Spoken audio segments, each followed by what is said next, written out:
24 dibagi 3. 3. Hah? 15 dibagi 5. 15 dibagi 5. Hah? Pernah gak sih kalian ngerasa susah banget fokus baca buku lebih dari 2 halaman? Atau ngerasa kosakata kalian makin terbatas dan kadang otak terasa kayak loading lama banget? Oxford Dictionary menyebutnya dengan terminologi brain rot, istilah gaul untuk menggambarkan kondisi ketika otak kita rasanya membusuk gara-gara kebanyakan doom scrolling konten sampah. Awalnya ini cuma meme, cuma bercandaan. Tapi ketika data akademis keluar, bercandaan itu berubah jadi horor. Sebab diketahui nilai rata-rata tes kemampuan akademik SMA SMK di Indonesia tahun 2025 jeblok. Skor PISA 2022 juga hancur. Pertanyaannya, apakah Gen Z benar-benar mengalami penurunan kognitif atau sistem kita yang gagal beradaptasi? Mari kita bedah.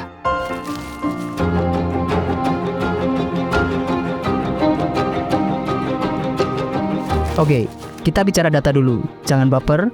Desember 2003 lalu, OECD atau Organization for Economic Cooperation and Development merilis hasil PISA atau Program for International Student Assessment 2022. PISA ini semacam piala dunianya kecerdasan siswa usia 15 tahun. Hasilnya, Indonesia panen rapor merah. Skor literasi membaca kita turun 12 poin, dari 371 turun menjadi 359.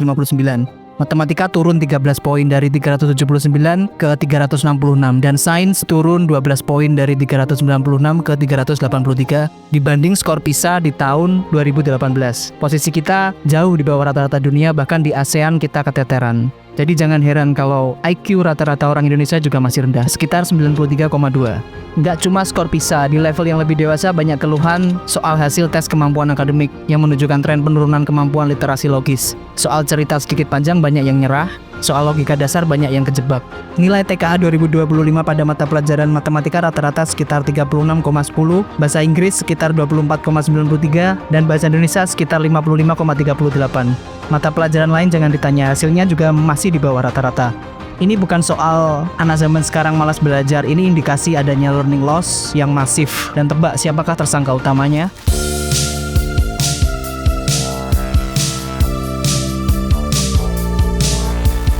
Selamat datang di era brain rot.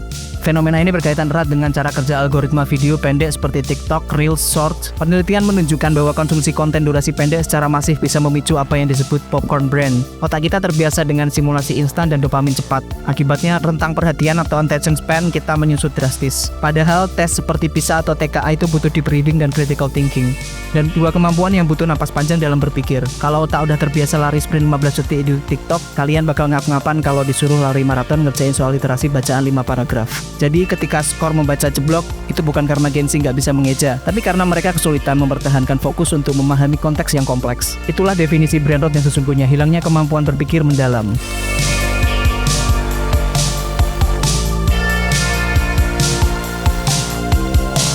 Tapi tunggu dulu, nggak adil kalau kita cuma nyalain Gen Z dan HP-nya. Ada faktor lain yang lebih sistemik. Pertama, pandemi COVID-19. Learning loss selama 2 tahun itu nyata. Generasi ini kehilangan masa emas interaksi pendidikan secara langsung. Kedua, metode pengujian. Apakah tes standar seperti PISA masih relevan untuk mengukur kecerdasan generasi digital native? Ada perdebatan di sana. Dan ketiga, sistem pendidikan kita. Kalau sekolah masih ngajarin cara menghafal, sementara algoritma menawarkan kreativitas visual tanpa batas, ya wajar kalau otak siswa milih yang kedua. Sekolah jadi terasa membosankan dan brain rot jadi pelarian.